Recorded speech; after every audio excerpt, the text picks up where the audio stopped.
എല്ലാവർക്കും നമസ്കാരം. Manish മോഹനാണ്. Thought for the ഡേയുടെ 859 വീഡിയോയിലേക്ക് എല്ലാവർക്കും ഹാർദമായ സ്വാഗതം.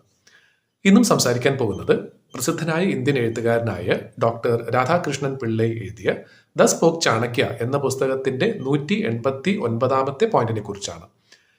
ഈ പോയിന്റിന്റെ തലക്കെട്ട് എന്ന് പറയുന്നത് എങ്ങനെയാണ്? നർച്ചർ യുവർ റിലേഷൻസ് എന്ന് വെച്ചാൽ വേറൊന്നുമല്ല, നമ്മുടെ ബന്ധങ്ങളെ നമ്മൾ പരിപോഷിപ്പിക്കുക എന്നുള്ള ഒരു വളരെ സിമ്പിൾ ആയിട്ടുള്ള ഒരു പോയിന്റിനെ കുറിച്ചാണ് പറയുന്നത്. പക്ഷെ വളരെ സിമ്പിൾ ആയിട്ടുള്ള പോയിന്റ് ആണെങ്കിലും ഇത് നമ്മൾ എത്ര പേര് ചെയ്യുന്നുണ്ട് എന്നുള്ള ചോദ്യം നമ്മൾ നമ്മളോട് തന്നെ ചോദിക്കുക, അതിനുള്ള ഉത്തരവും കണ്ടെത്തുക. എന്താ കാര്യം എന്ന് വെച്ചാൽ, ഞാൻ ഉൾപ്പെടെയുള്ള മിക്ക ആളുകളും ചെയ്യുന്ന ഒരു വലിയൊരു തെറ്റ് എന്ന് പറയുന്നത്, നമുക്ക് ആരെങ്കിലും കൊണ്ട് എന്തെങ്കിലും ഒരു കാര്യം സാധിച്ചെടുക്കണം അല്ലെങ്കിൽ അവരുടെ ഒരു സഹായം വേണം എന്നുണ്ടെങ്കിൽ തീർച്ചയായിട്ടും നമ്മുടെ വൈരാഗ്യവും വിരോധവും അങ്ങനെ എല്ലാ കാര്യങ്ങളും മറന്നിട്ട് നമ്മൾ ആ വ്യക്തിയെ നമ്മൾ തീർച്ചയായിട്ടും ആയിട്ട് ബന്ധപ്പെടും, കോണ്ടാക്ട് വയ്ക്കും. എന്നിട്ട് ആ ഒരു കാര്യം കഴിയുമ്പോഴത്തേക്കും സ്വാഭാവികമായിട്ട് നമ്മൾ അവരെ മറക്കുകയും ചെയ്യും. ഇതൊരിക്കലും ഒരു നല്ലൊരു ലീഡറിന്റെ ലക്ഷണമല്ല എന്നാണ് പറയുന്നത്. അർത്ഥശാസ്ത്രത്തിൽ തന്നെ വളരെ വ്യക്തമായിട്ട് പറയുന്നുണ്ട്, ഒരു രാജാവായിട്ട് ഒരാൾ സിംഹാസനത്തിൽ ഇരിക്കണം എന്നുണ്ടെങ്കിൽ തീർച്ചയായിട്ടും ആ നാട്ടിലുള്ള പ്രധാനപ്പെട്ട ആളുകൾ മാത്രമല്ല, ആ നാട്ടിലെ ജനങ്ങളുമായിട്ടും ഒരു ബന്ധം പുലർത്തണം എന്നുള്ളത്.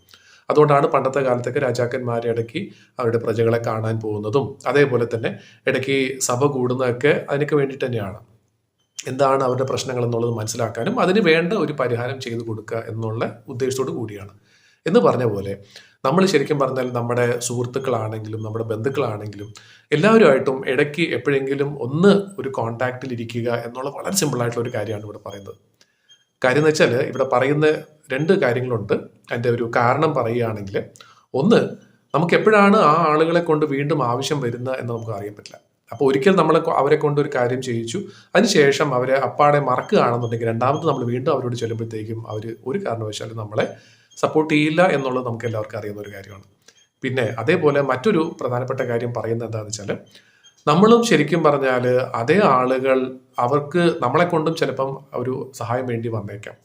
അപ്പം ശരിക്കും പറഞ്ഞാൽ നമ്മൾ അങ്ങനെ ഒരു ബന്ധം വെച്ചില്ല എന്നുണ്ടെങ്കിൽ അത് നമ്മളോട് ചോദിക്കാനും ഒരു ബുദ്ധിമുട്ടുണ്ടാകും. ഇനി നമ്മൾ അവരെ സഹായിക്കുന്നുണ്ട്, നമുക്കുള്ള നേട്ടം എന്താണ്? തീർച്ചയായിട്ടും അവർ അനുഭവിച്ച ആ ബുദ്ധിമുട്ടിന് ഒരു പരിഹാരം നമുക്ക് കണ്ടെത്താൻ സാധിക്കുമെങ്കിൽ തീർച്ചയായിട്ടും നമ്മുടെ അറിവ് അവിടെ വർദ്ധിക്കുകയാണ് ചെയ്യുന്നത്.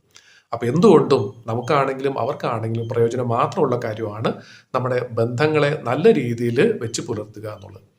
ഇവിടെ അവസാനം പറയുന്ന ഒരു പോയിന്റും കൂടെ ഉണ്ട്. ഇന്നത്തെ കാലത്ത് നമ്മുടെ ടെക്നോളജി വളരെയധികം ഡെവലപ്പ് ചെയ്തിരിക്കും, നമുക്കറിയാം.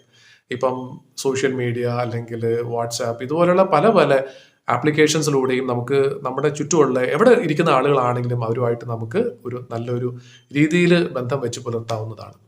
പക്ഷേ ഇത്രയൊക്കെ തന്നെ ആണെങ്കിലും ടെക്നോളജി എത്ര തന്നെ വളർന്നാലും അതിന് ആ ഒരു ഹ്യൂമൻ ടച്ച് കൊടുക്കുക എന്നുള്ളത് വളരെ പ്രധാനമാണ്. എന്താ വെച്ചാൽ, ജസ്റ്റ് പേരിന് മാത്രം ഒരു ഹായ് ഹലോ പറയുന്നതിന് പകരം അവരുടെ കാര്യങ്ങൾ അന്വേഷിക്കുക, വളരെ ജെന്യുവൻ ആയിട്ട് തന്നെ നമ്മുടെ മനസ്സ് തുറന്ന് തന്നെ അവരെ ഇഷ്ടപ്പെടാനും അവരെ സ്നേഹിക്കാനും തുടങ്ങുമ്പോൾ തീർച്ചയായിട്ടും അപ്പോഴാണ് നമ്മൾ നല്ലൊരു ലീഡറായിട്ട് മാറുന്നത്. അപ്പം എല്ലാവർക്കും ഈ പറഞ്ഞ പോലെ തന്നെ അവരുടെ ആ പഴയ ബന്ധങ്ങളെ പൊടി തട്ടിയെടുത്ത് നല്ല രീതിയിൽ തന്നെ അതിനെ പരിപോഷിപ്പിച്ച് നല്ലൊരു മനുഷ്യനായിട്ട് നമുക്ക് എല്ലാവർക്കും മാറാൻ സാധിക്കട്ടെ, നല്ലൊരു നേതാവായിട്ട് മാറാൻ സാധിക്കട്ടെ എന്ന് ആശംസിച്ചുകൊണ്ട് ഇന്നത്തെ ഈ വീഡിയോയുടെ അവസാനിപ്പിക്കുന്നു. എല്ലാവർക്കും വളരെയധികം സന്തോഷം നിറഞ്ഞ നല്ലൊരു ദിവസം കൂടെ നേർന്നുകൊണ്ട്